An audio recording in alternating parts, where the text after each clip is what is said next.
ghoulish mini cheesecakes that look like they've been bitten by a vampire. Let's see what's cooking. Let's get the facts. Let's see what's cooking. It's time for Yo-Yo Max 12.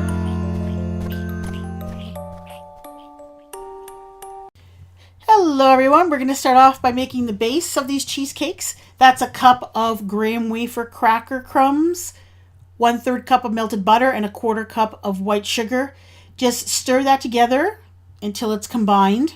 Then you're going to place a tablespoon of the mixture into each of your muffin cups. These are little Halloween cupcake liners that I have in here. This makes about 1.5 dozen little mini cheesecakes. Just press it down into the bottoms of the cups and set it aside. Now for the cheesecake itself, we're starting off with 2 8-ounce packages of happy cream cheese and adding 1/2 cup of sugar. Using an electric mixer, beat that until it's nice and smooth. Add 3 eggs and whatever flavoring you want. I used a lemon extract in mine to make a lemon cheesecake, but you could just add vanilla. You could add whatever you'd like to flavor this. I transferred my cheesecake batter into a measuring cup with a spout just to make it easier to pour. And then I filled up the little cups. You're going to fill them up to just about to the top. These do not expand very much when they're baking. Then bake at 350 degrees Fahrenheit for about 20 minutes or until they are set so they're not liquid in the middle anymore. If you bake these too much, they will puff up and you'll get big cracks on the tops. So you want to keep an eye on them. If you see any of them starting to crack, pull them out of the oven right away.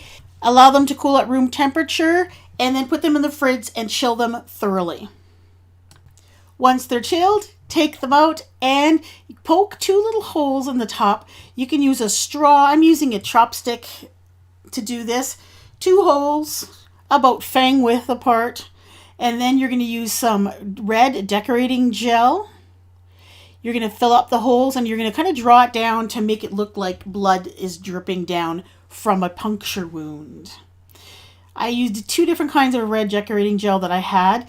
The second one was a little bit kind of thinner, not quite as thick, and it did a better job. And it was actually a darker color red, which made it kind of nice. You can make your own fake blood by mixing corn syrup, red food coloring, and a little bit of chocolate syrup. There's recipes all over on the internet for that. And here they are, done. Quick and easy last minute little Halloween treat dessert idea. Now what I'm going to recommend is obviously you're going to keep your cheesecakes in the refrigerator.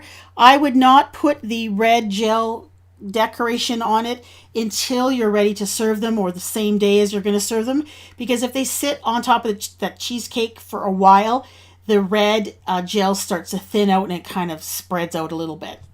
Hope you give this one a try. Here are a couple of more last minute Halloween treat ideas that you can make for your party.